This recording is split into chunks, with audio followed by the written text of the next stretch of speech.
Hello students, I hope you all are fine and doing well. Today we will continue with our lesson Silk Road. The last line that we read was about writer's problem in the Archin, that there was no pilgrim. कोई तीर्थ यात्री नहीं थे जिनके साथ वो अपनी यात्रा पूरी कर सकते, लेकिन हमने लास्ट लाइन यही पढ़ी, वो प्रॉब्लम केवल तब तक थी until that is I met Norbu, until then ही मेट नोरबू, वो नोरबू से नहीं मिले थे, तब तक उनकी प्रॉब्लम थी. अब भी वो इसमें बता रहे हैं कि he was sitting in the Darchen's only cafe, और वहाँ उनकी मुलाकात हुई नोरबू से.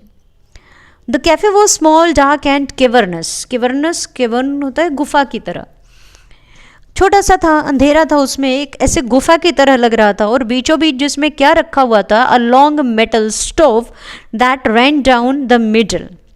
The walls and ceiling were wreathed in sheet of multicolored plastic, और जो उसकी walls थी, दीवारें थी और सीलिंग थी, that were wreathed in यानी लिपटी हुई थी मल्टी कलर, अलग अलग रंग बिरंगी प्लास्टिक से. और प्लास्टिक कैसी, of striped variety broad blue, अलग अलग तरह की, जिसमें अलग अलग कलर की ब्लू, रेड और वाइट थी.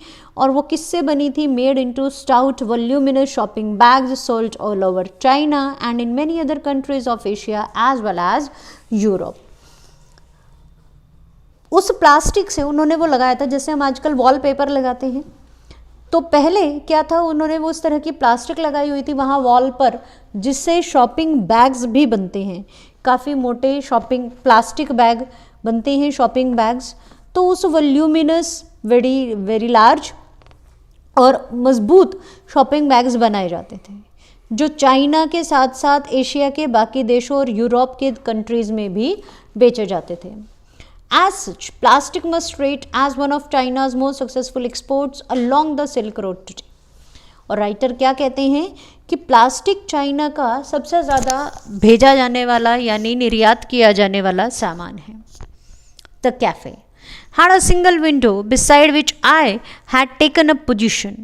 उस कैफ़े में एक ही खिड़की थी जिसके पास, कहते हैं राइटर, मैं बैठा था, so that I could see the pages of my notebook, ताकि जो उनके हाथ में बुक थी उसे वो देख सकें, पढ़ सकें. I had also brought a novel with me to help pass the time. कहते हैं मैं अपने साथ एक नॉवल लाया था ताकि अपना समय व्यतीत कर सकूं. So Norbu saw my book when he came in and asked with a gesture. Norbu जब वहाँ आए, उन्होंने देखा that writer was reading an English book. English की एक बुक पढ़ रहे हैं. इंग्लिश बुक तो अभी पढ़ेंगे ना जब उन्हें आती होगी इंग्लिश समझ में. तो नोरबू ने उनके हाथ में वो बुक देखी और एक जेस्चर यानी हाथ के इशारे से, हाव भाव से उन्होंने उससे पूछा, if he could sit opposite me at my rickety table. Rickety यानी ढीली ढाली सी, जो टूटने की कगार पर हो, जो मजबूत नहीं है. उन्होंने पूछा कि क्या वो वहाँ बैठ सकते हैं. फिर बातचीत शुरू की. बैठने के बाद, यू इंग्लिश, he inquired, कि क्या आप इंग्लैंड से बिलोंग करते हैं. After he had ordered T, उन्होंने चाय मंगाई और फिर राइटर से बात करने लगे. I told him I was and we struck up a conversation, और दोनों की बातचीत यहाँ से शुरू हो गई. I didn't think he was from those parts because he was wearing a wind cheater and metal-rimmed frame spectacles of a western style. Writer कहते हैं उनकी वेशभूषा को देखकर नहीं लगा कि वो वहाँ से बिलोंग करते हैं, कारण क्योंकि उन्होंने एक विंड चीटर पहनी हुई थी. इस लेसन में हमने पढ़ा कि जितने भी व्यक्ति वहाँ थे, most of them would wear sheep skin coat. Maximum सभी शीप स्किन कोट पहनते थे ताकि सर्दी से बच सकें, लेकिन नोरबू ने एक विंड चीटर पहनी हुई थी, जैसे जैकेट्स आजकल आमतौर पर हम लोग पहनते हैं. और जो चश्मे का फ्रेम था वो वेस्टर्न स्टाइल का था, metal frame. He was Tibetan. Norbu ने अपना परिचय दिया. बेसिकली वो एक तिब्बती था, but worked in Beijing at the Chinese academy of social sciences. लेकिन वो बीजिंग में काम करता था, Chinese academy of social sciences में. कहाँ पर? In the institute of ethnic literature. I assumed he was some sort of field work. Writer कहते हैं मैंने अनुमान लगाया कि वो शायद किसी काम से वहाँ आया हुआ था. Yes and no he said. जैसे ही राइटर ने पूछा कि वो किसी काम से आए हैं वहाँ फील्ड वर्क पर, आंसर मिला येस एंड नो, हाँ भी और ना भी. I have come to do the kora, उसने बताया कि वो कोरा करने के लिए आए हैं। कोरा पैदल यात्रा कैलाश पर्वत की। माई हार्ट जम्प्ड, मेरा कहते हैं मेरा दिल खुशी से उछल पड़ा, बहुत ज़्यादा खुश हो गए। कारण क्या था? क्योंकि राइटर अभी तक परेशान थे कि उन्हें कोई फ्रेंड नहीं मिला था, कोई कंपेनियन जिसके साथ वो अपनी यात्रा पूरी कर सकें। और नोरबू आइडियल कंपेनियन थे, क्योंकि इंग्लिश भी आती थी, तिब्बती भाषा भी जानते थे, तिब्बती थे। अब और भी ज़्यादा एक और कारण था, क्या कि Norbu had been writing academic papers about the Kailash Kora and its importance in various works of Buddhist literature. Norbu पिछले कई सालों से लिख रहे थे, किस विषय पर? कैलाश कोरा के बारे में और बौद्ध साहित्य में उसका महत्व। So he told me but he had never actually done it himself, लेकिन उन्होंने खुद कभी ऐसा नहीं किया था, ये यात्रा नहीं की थी। दूसरों के अनुभव पढ़कर उसके बारे में ही वो लिख रहे थे। तो दोनों का पर्पस बिल्कुल सेम था। इसीलिए वो ज़्यादा खुश हुए, क्योंकि एकेडमिक पर्पस था दोनों का।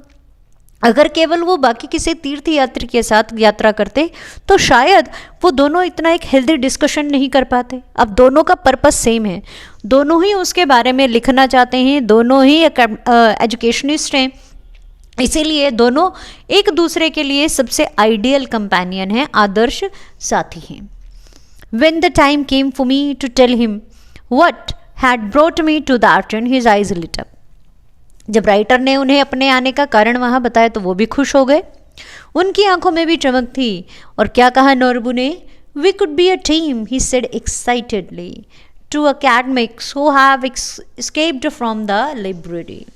कहते हैं राइटर कि हम दोनों वो अकेडमिक्स हैं, मतलब जो वो दो शिक्षाविद जो लाइब्रेरी से निकल आए हैं, यानी कि किताबों से निकल कर एक यात्रा पर हैं ताकि उसके बारे में जानकारी जुटा सकें और फिर लिख सकें।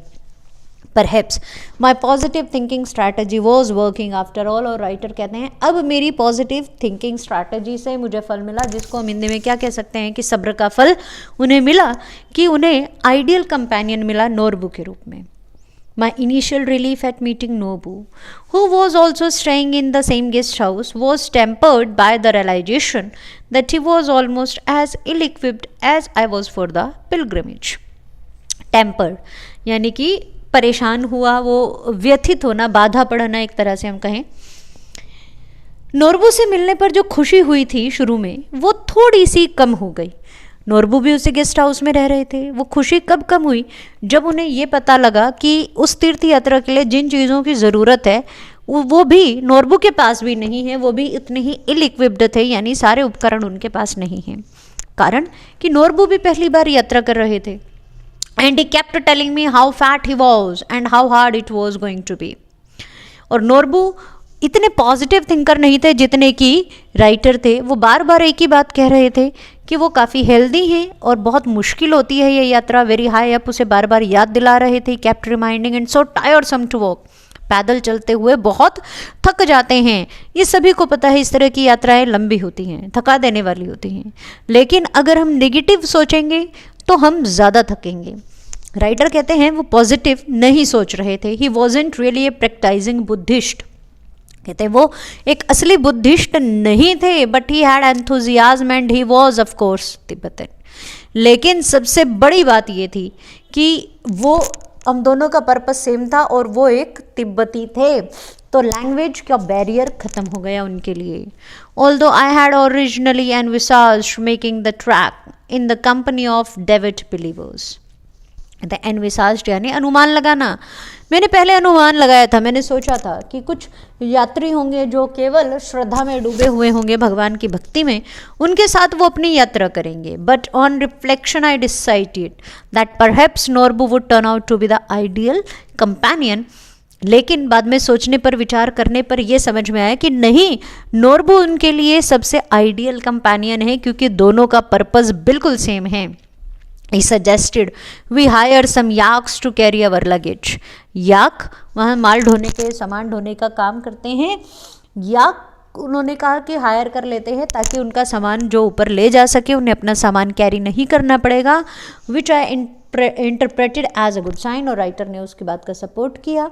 And he had no intention of prostrating himself all around the mountains. Not possible, he cried. Writer ने उनसे मजाक किया कि क्या आप ऐसा तो नहीं है, प्रोस्ट्रेटिंग यानी दंडवत प्रणाम करना, कि वो पूरा दंडवत प्रणाम करते हुए ही चलेंगे, राइट. लेकिन नोरबू हंसे और कहने लगे संभव ही नहीं है. Clasping across the table in hysterical laughter. हंसते, बहुत ज़्यादा हंसे इसकी बात, उस बात को सुनकर. कहते हैं मेरे लिए ये संभव ही नहीं है. इट वॉजेंट हिज स्टाइल, कि ऐसे वो नहीं करने वाले हैं, ये उनका तरीका नहीं है. And anyway his tummy was too big, और साथ साथ कहने लगे वो इतने फैट हैं, इतने हेल्दी हैं कि वो ऐसा कर ही नहीं सकते, उनके लिए ऐसा करना संभव नहीं है. So this was your lesson, Silk Road, how the writer started his journey, and the lesson ends where he gets Norbu as his companion, with whom he decides to complete the Kora. Now we will do the question answers. Thank you.